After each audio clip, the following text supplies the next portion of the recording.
Karibu mpenzi msikilizaji na mtazamaji wa kipindi chetu cha Vinjari na Neno la Mungu. Kipindi kilichopita tulikuwa tunaona Mungu anavyoendelea kuwaelekeza Musa, Haruni na viongozi wengine namna ya kutengeneza hema la kukutania na maelezo mengine. Katika kitabu cha Kutoka sura ya 31 ndipo ambako tunaendelea leo, na mstari wa kwanza unasema, Bwana akanena na Musa na kumwambia. Mstari wa pili, angalia, nimemuita kwa jina lake Bezaleli mwana wa Uri, mwana wa Huri wa kabila la Yuda. Mstari wa tatu, nami nimemjaza roho ya Mungu katika hekima na maarifa na ujuzi na mambo ya kazi ya kila aina. Mstari wa 4, ili abuni kazi ya ustadi, kuwa fundi wa dhahabu na wa fedha na wa shaba. Mstari wa 5, na kukata vito kwa kutiwa mahali na kuchola miti na kufanya kazi ya ustadi iwayo yote. Mstari wa 6, tena tazama, nimemchagua awe pamoja nawe huyo Oholiabu mwana wa Ahisamaki na kabila la Dani, nami nimetia hekima katika mioyo ya wote wenye moyo wa hekima, ili wapate kufanya vyote nilivyokuagiza. Mstari wa 7, yani hema ya kukutania na sanduku la ushuhuda na kiti cha rehema kilicho juu yake na vyombo vyote vya hema. Mstari wa 8, na meza ya vyombo vyake na kinara cha taa safi pamoja na vyombo vyake vyote na madhabahu ya kufukizia uvumba. Mstari wa 9, na madhabahu ya sadaka ya kutengenezwa na vyombo vyake vyote na birika na tako lake. Mstari wa 10, na mavazi yenye kufumwa kwa uzi na mavazi matakatifu ya Haruni kuhani na mavazi ya wanawe ili kutumika katika kazi ya ukuhani. Mstari wa 11, na mafuta ya kutiwa na uvumba wa manukato mazuri kwa ajili ya mahali patakatifu, sawasawa na yote niliyokuagiza ndivyo watakavyofanya wao. Mstari wa 12, Bwana akasema na Musa na kumwambia. Mstari wa 13, kisha nena wewe na wana wa Israeli na kuwaambia, hakika mtazishika sabato zangu, kwa kuwa ni ishara kati ya mimi na ninyi katika vizazi vyenu vyote, ili mpate kujua ya kuwa mimi ndimi Bwana niwatakasaye ninyi. Mstari wa 14, basi mtaishika hiyo sabato kwa kuwa ni takatifu kwenu. Kila mtu atakayeitia unajisi kati yake atauawa, kwa kuwa kila mtu afanyaye kazi katika siku hiyo, nafsi hiyo itakatiliwa mbali na watu wake. Mstari wa 15, kazi itafanywa siku 6, lakini siku ya 7 ni sabato ya kustarehe kabisa, takatifu kwa Bwana. Kila mtu atakayefanya kazi yoyote katika siku ya sabato, hakika yake atauawa. Mstari wa 16, kwa ajili ya hayo wana wa Israeli wakaishika sabato, kuiangalia sana hiyo sabato katika vizazi vyao vyote, ni agano la milele. Mstari wa 17, ni ishara kati ya mimi na wana wa Israeli milele, kwani kwa siku 6 Bwana alifanya mbingu na nchi, akastarehe kwa siku ya 7 na kupumzika. Mstari wa 18, hapo Bwana alipokuwa amekwisha zungumza na Musa katika mlima wa Sinai, akampa hizo mbao 2 za ushuhuda, mbao 2 za mawe zilizoandikwa kwa chanda cha Mungu. Kitabu cha Kutoka sura ya 32 mstari wa 1, hata watu walipoona ya kuwa Musa amekawia kushuka katika mlima, wakakusanyana wakamwendea Haruni wakamwambia, haya, katufanyizie miungu itakayokwenda mbele yetu, kwa maana Musa huyo aliyetutoa katika nchi ya Misri hatujui yaliyompata. Mstari wa 2, Haruni akawaambia, zivunjeni pete za dhahabu zilizo katika masikio ya wake zenu na wana wenu na binti zenu, mkaniletee. Mstari wa 3, watu wote wakazivunja pete za dhahabu zilizo katika masikio yao wakamletea Haruni. Mstari wa 4, akaipokea mikononi mwao, akaitengeneza kwa patasi, akaifanya iwe sanamu ya ndama kwa kuiyeyusha. Nao wakasema, hiyo ndiyo miungu yako, Israeli, iliyokutoa katika nchi ya Misri. Mstari wa 5, naye Haruni alipoona jambo hili, akajenga madhabahu mbele yake. Haruni akatangaza akasema, kesho itakuwa sikukuu ya Bwana. Mstari wa 6, wakaondoka asubuhi na mapema, wakatoa dhabihu, wakaleta sadaka za amani. Watu wakaketi kula na kunywa, wakaondoka wacheze. Mstari wa 7, Bwana akamwambia Musa, haya shuka, kwa maana watu wako uliowatoa katika nchi ya Misri wamejiharibu nafsi zao. Mstari wa 8, wamepotoka upesi kuiacha ile njia niliyowaamuru, wamejifanyizia ndama na kuyeyusha, wakaiabudu na kuitolea dhabihu. Wakasema, hiyo ndiyo miungu yao, hiyo ndiyo miungu yako, Israeli, iliyotutoa katika nchi ya Misri. Mstari wa 9, tena Bwana akamwambia Musa, mimi nimewaona watu hawa, na tazama ni watu wenye shingo ngumu. Mstari wa 10, basi sasa niache, ili hasira zangu ziwake juu yao, niwaangamize, nami nitakufanya wewe uwe taifa kuu.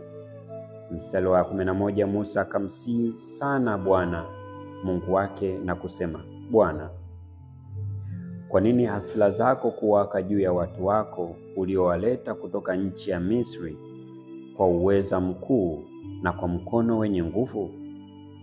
Mstari wa 12, kwa nini Wamisri kunena wakisema, amewatoa kwa kuwatenda uovu ili apate kuwaua milimani na kuwaondoa watoke juu ya uso wa nchi?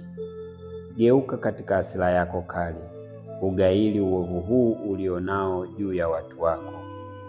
Mstari wa 13, kumbuke Ibrahimu na Isaka na Israeli watumishi wako, ambao uliwaapia kwa nafsi yako na kuwaambia, nitazidisha kizazi chenu mfano wa nyota za mbinguni. Tena nchi hii yote niliyoinena nitazipa kizazi chenu, nao watairithi milele. Mstari wa 14, na Bwana akaugaili ule uovu aliosema ya kwamba atawatenda watu wake. Mstari wa 15, basi Musa akageuka akashuka katika mlima na zile mbao 2 za mawe mikononi mwake, mbao zilizoandikwa pande zote 2, upande huu na upande huu ziliandikwa. Mstari wa 16, na zile mbao zilikuwa kazi ya Mungu, nayo maandiko yalikuwa maandiko ya Mungu yaliyochorwa katika zile mbao. Mstari wa 17, na Yoshua aliposikia kelele za watu walipokuwa wakipiga kelele, akamwambia Musa, kuna kelele ya vita marangoni. Mstari wa 18, akasema, hiyo si sauti ya watu wapigao kelele kwa sababu ya kushinda vitani, wala si sauti ya watu wapigao kelele kwa sababu ya kushindwa, bali kelele za watu waimbao ndizo ninazozisikia mimi. Mstari wa 19, hata alipokaribia malango akaiona ile ndama na ile michezo, hasira ya Musa ikawaka, akazitupa zile mbao mikononi mwake, akazivunja chini ya mlima. Mstari wa 20, akaitwaa ile ndama walioifanya, akaichoma moto, akaisaga hata ikawa mavumbi, akainyunyiza juu ya maji, akawanywesha wana wa Israeli. Mstari wa 21, Musa akamwambia Haruni, watu hawa wamekufanyani hata ukaleta dhambi hii juu yao? Mstari wa 22, Haruni akasema, hasira za Bwana wangu isiwake. Wewe unawajua watu hawa, ya kuwa wamejielekeza kwa mabaya. Mstari wa 23, maana waliniambia, katufanyie miungu itakayokwenda mbele yetu, kwa maana mtu huyu Musa aliyetutoa katika nchi ya Misri hatujui yaliyompata. Mstari wa 24, nikawaambia, mtu yeyote aliye na dhahabu na aivunje. Basi wakanipa, nami nikaitupa ndani ya moto, akatoka ndama huyo. Mstari wa 25, basi Musa alipoona ya kuwa watu hawa wameasi, maana Haruni amewaacha waasi ili wawe dhihaka kati ya adui zao. Mstari wa 26, ndipo Musa akasimama katika mlango wa malango akasema, mtu awaye yeyote aliye upande wa Bwana na aje kwangu. Wana wa Lawi wote wakamkusanyikia. Mstari wa 28, na hao wana wa Lawi wakafanya kama vile alivyosema Musa, wakaanguka siku ile kama watu 3,000. Mstari wa 29, Musa akasema, jiwekeni wakfu kwa Bwana leo, naam, kila mtu juu ya mwanawe na juu ya ndugu yake, ili awape baraka leo. Mstari wa 30, hata asubuhi yake Musa akawaambia watu, mmetenda dhambi kuu, na sasa nitakwenda juu kwa Bwana, labda nitafanya upatanisho kwa ajili ya dhambi yenu. Mstari wa 31, Musa akarejea kwa Bwana akasema, watu hawa wametenda dhambi kuu, wamejifanyia miungu ya dhahabu. Mstari wa 32, walakini sasa ikiwa utawasamehe dhambi yao, na kama sivyo unifute na kusihi katika kitabu chako ulichoandika. Mstari wa 33, Bwana akamwambia Musa, mtu yeyote aliyenitenda dhambi ndiye nitakayemfuta katika kitabu changu. Mstari wa 34, basi sasa uende ukawaongoze watu hawa mpaka mahali pale ambapo nimekuambia habari zake. Tazama, malaika wangu atakutangulia. Pamoja na hayo, siku nitakayowaajilia nitawapatiliza kwa ajili ya dhambi zao. Mstari wa 35, Bwana akawapiga hao watu kwa walivyoifanya ile ndama ambayo Haruni aliifanya. Kitabu cha Kutoka sura ya 33 mstari wa 1, Bwana akanena na Musa, haya, ondokeni, katokeni hapo, wewe na hao watu uliowaleta wakwee kutoka nchi ya Misri, waende nchi hiyo niliyomwapia Ibrahimu na Isaka na Yakobo, niliyosema nitakipa kizazi chako nchi hii. Mstari wa 2, nami nitamtuma malaika aende mbele yako, nami nitawafukuza Mkaanani na Mwamori na Mhiti na Mperizi na Mhivi na Myebusi.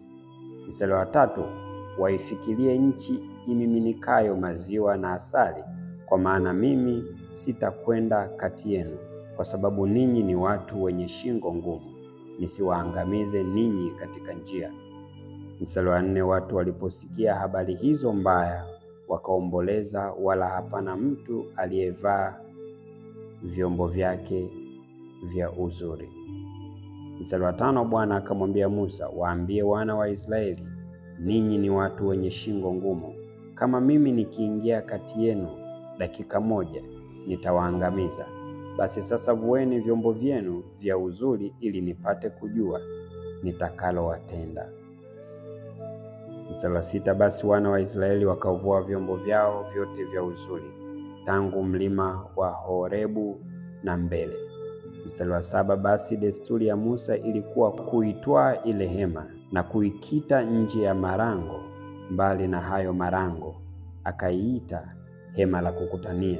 Hata kila mtu aliyekuwa akitaka neno kwa Bwana akatoka akaenda hata hema ya kukutania iliyokuwa nje ya marango. Mstari wa 8, hata Musa alipotoka kuiendea ile hema, watu wote waliondoka wakasimama, kila mtu mlangoni pa hema lake. Akamtazama Musa hata alipokwisha kuingia hemani. Mstari wa 9, ikawa Musa alipoingia humo hemani, ile nguzo ya wingu ikashuka ikasimama mlangoni pa ile hema, naye Bwana akasema na Musa. Mstari wa 10, watu wote wakaiona nguzo ya wingu ikisimama penye mlango wa hema, Watu wote wakaondoka wakasujudu, kila mtu mlangoni pa hema yake. Mstari wa 11, naye Bwana akasema na Musa uso kwa uso, kama vile mtu asemavyo na rafiki yake. Kisha akageuka akarejea hata malangoni, bali mtumishi wake Yoshua mwana wa Nuni, naye ni kijana, hakutoka mle hemani. Mstari wa 12, Musa akamwambia Bwana, angalia, wewe waniambia wachukue watu hawa, nawe hukunijulisha ni nani utakayemtuma pamoja nami. Walakini umesema na kujua jina lako, nawe umepata neema mbele zangu. Mstari wa 13, basi sasa nakuomba, ikiwa nimepata neema mbele zako, unionyeshe njia zako, nipate kukujua, ili nipate neema mbele zako, ukakumbuke ya kuwa taifa hilo ndilo watu wako. Mstari wa 14 akasema, uso wangu utakwenda pamoja nawe, nami nitakupa raha. Mstari wa 15, naye akamwambia, uso wako usipokwenda pamoja nami, usituchukue kutoka hapa. Mstari wa 16, kwa maana itajulikanaje kuwa nimepata neema mbele zako, mimi na watu wako? Sio kwa sababu unakwenda pamoja nasi, hata mimi na watu wako tutengwe na watu wote walio juu ya uso wa nchi. Mstari wa 17, Bwana akamwambia Musa, nitafanya na neno hili ulilolinena, kwa maana umepata neema mbele zangu, nami na kujua jina lako. Mstari wa 18 akasema, nakusihi unionyeshe utukufu wako. Mstari wa 19 akasema, nitapitisha wema wangu wote mbele yako, nami nitalitangaza jina la Bwana mbele yako, nami nitamfadhili yeye nitakayemfadhili, nitamrehemu yeye nitakayemrehemu. Mstari wa 20, kisha akasema, huwezi kuniona uso wangu, maana mwanadamu hata niona akaishi. Mstari wa 21, Bwana akasema, tazama, hapa pana mahali karibu nami, nawe utasimama juu ya mwamba. Mstari wa 22, kisha itakuwa wakati unapopita utukufu wangu, nitakutia katika ufa wa ule mwamba na kukufunika kwa mkono wangu hata nitakapokuwa nimekwisha kupita. Mstari wa 23, nami nitaondoa mkono wangu, nawe utaniona nyuma yangu, bali uso wangu hautoonekana. Kitabu cha Kutoka sura ya 34 mstari wa 1. Kisha Bwana akamwambia Musa, chonga mbao 2 za mawe mfano wa zile za kwanza, nami nitaziandika juu ya mbao hizo maneno haya yaliyokuwa juu ya mbao za kwanza hizo ulizozivunja. Mstari wa 2, nawe uwe tayari asubuhi, na asubuhi ukwe juu ya mlima wa Sinai, nawe hudhurisha nafsi yako kwangu huku katika kilele cha mlima. Mstari wa 3, asikwe mtu pamoja nawe, wala asionekane mtu awaye yeyote katika huo mlima, wala kondoo wala ng'ombe wasilishe mbele ya huo mlima. Mstari wa 4, naye akachonga mbao 2 za mawe mfano wa zile za kwanza, na Musa akainuka na mapema asubuhi, naye akakwea katika mlima wa Sinai kama Bwana alivyomwamuru, akazichukua hizo mbao 2 za mawe mkononi mwake. Mstari wa 5, Bwana akashuka ndani ya lile wingu, akasimama pamoja naye huko, akalitangaza jina la Bwana. Mstari wa 6, Bwana akapita mbele yake, akatangaza, Bwana, Bwana, Mungu mwingi wa huruma, mwenye fadhili, si mwepesi wa hasira, mwingi wa rehema na kweli. Mstari wa 7, mwenye kuwaonea huruma watu 1000, mwenye kusamehe uovu wa makosa na dhambi, wala si mwenye kumhesabia mtu mwovu kuwa hana hatia kamwe, mwenye kuwapatiliza watoto uovu wa baba zao na wana wa wana, wao pia, hata kizazi cha 3 na cha 4. Mstari wa 8, Musa akafanya haraka, akainamisha kichwa chake hata nchi, akasujudu. Mstari wa 9 akasema, ikiwa sasa nimepata neema mbele zako Bwana, na kuomba Bwana uende kati yetu, maana ni watu wenye shingo ngumu. Usamehe uovu wetu na dhambi yetu, utatutwae tuwe urithi wako. Mstari wa 10 akasema, tazama nafanya agano mbele ya watu wangu wote, nitatenda miujiza ya namna isiyotendeka katika dunia yote, wala katika taifa lolote, na watu wote ambao unakaa kati yao wataona kazi ya Bwana, kwa maana ni neno la kutisha ni kutendalo. Mstari wa 11, liangalie neno hili ninalokuamuru leo. Tazama, mbele yako namtoa Mwamori na Mkanani na Mhiti na Mperizi na Mhivi na Myebusi.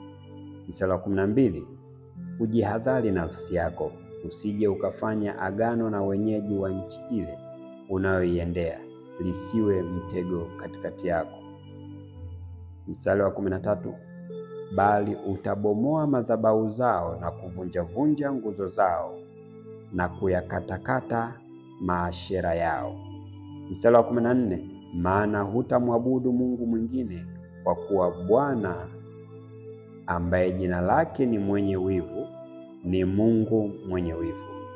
Mstari wa 15, usije ukafanya agano na wenyeji wa nchi, watu wakaenda kufanya uzinzi na miungu yao na kuitolea sadaka miungu yao, mtu mmoja akakuita akaila sadaka yake. Mstari wa 16, ukawaoza wana wako binti zao, nao binti zao wakaenda kufanya uzinzi na miungu yao, wakawavuta wana wenu wakafanya uzinzi na miungu yao. Mstari wa 17, usifanyizie miungu ya kuyeyusha. Mstari wa 18, hiyo sikukuu ya mikate isiyotiwa chachu utaitunza. Utakula mikate isiyotiwa chachu muda wa siku 7 kama nilivyokuagiza, kwa majira yaliyoaganwa katika mwezi wa Abibu, kwa kuwa ulitoka Misri katika mwezi huo wa Abibu. Mstari wa 19, kila kifunguacho mimba ni changu mimi, na wanyama wako wote walio waume, wazaliwa wa kwanza wa ng'ombe na wa kondoo. Mstari wa 20, na mzaliwa wa kwanza wa punda utamkomboa kwa mwana kondoo, tena kwamba hutaki kumkomboa, ndipo utamvunja shingo. Wazaliwa wa kwanza wote wanao utawakomboa, wala hapana atakayehudhuria mbele zangu mikono mitupu. Mstari wa 21, utafanya kazi siku 6, lakini katika siku ya 7 utapumzika. Wakati wa kulima mashamba na wakati wa kuvuna pia utapumzika. Mstari wa 22, nawe utaitunza sikukuu ya majuma, nayo ni ya malimbuko ya mavuno ya ngano, na sikukuu ya kukusanya vitu mwisho wa mwaka. Mstari wa 23, mara 3 kila mwaka watu waume wako wote watahudhuria mbele za Bwana Mungu wa Israeli. Mstari wa 24, kwa kuwa mimi nitazitupa nje taifa za watu mbele yako na kuipanua mipaka yako, wala hapana mtu yeyote atakayeitamani nchi yako, hapo utakapokwea kwenda kuhudhuria mbele za Bwana Mungu wako mara 3 kila mwaka. Mstari wa 25, usisongeze damu ya sadaka yangu pamoja na mkate uliotiwa chachu, wala hiyo sadaka ya sikukuu ya Pasaka haitasazwa hata asubuhi. Mstari wa 26, vitu vya kwanza vya malimbuko ya nchi yako utavileta na kuvitia ndani ya nyumba ya Bwana Mungu wako. Usimtokose mwanambuzi katika maziwa ya mama yake. Mstari wa 27, Bwana akamwambia Musa, andika maneno haya, kwa kuwa mimi nimefanya agano nawe na pamoja na Israeli kwa mujibu wa maneno haya. Mstari wa 28, naye alikuwa huko pamoja na Bwana siku 40 na masiku yake, hakuna chakula wala hakunywa maji, naye akaandika katika hizo mbao hayo maneno ya maagano, hizo amri 10. Mstari wa 29, hata ikawa Musa aliposhuka katika mlima Sinai na zile mbao 2 za ushuhuda zilizokuwa mkononi mwa Musa, hapo aliposhuka katika mlima, Musa hakujua ya kuwa ngozi ya uso wake iling'aa kwa sababu amesema naye. Mstari wa 30, basi Haruni na wana wote wa Israeli walipomwona Musa, tazama, ngozi ya uso wake iling'aa, nao wakaogopa kumkaribia. Mstari wa 31, Musa akawaita Haruni na wakuu wote wa kusanyiko wakarudi kwake. Musa akasema nao. Mstari wa 32, baadaye wana wa Israeli wote wakakaribia, akawahusia maneno yote ambayo Bwana amemwambia katika mlima Sinai. Mstari wa 33, na Musa alipokuwa amekwisha kusema nao, akatia utaji juu ya uso wake. Mstari wa 34, lakini desturi ya Musa ilikuwa alipoingia mbele ya Bwana kusema naye, kuuvua huo utaji mpaka atoke. Akatoka akawaambia wana wa Israeli maneno yote aliyoambiwa. Mstari wa 35, wana wa Israeli wakauona uso wa Musa ya kuwa ngozi ya uso wake Musa iling'aa, naye Musa akautia utaji juu ya uso wake tena hata alipoingia kusema naye. Mpenzi msikilizaji na mtazamaji, kwa leo tunaishia hapa, lakini tunakushukuru kwa kufuatilia kipindi chetu na kuendelea kusubscribe. Tunakutakia siku njema na uwe na wakati mzuri.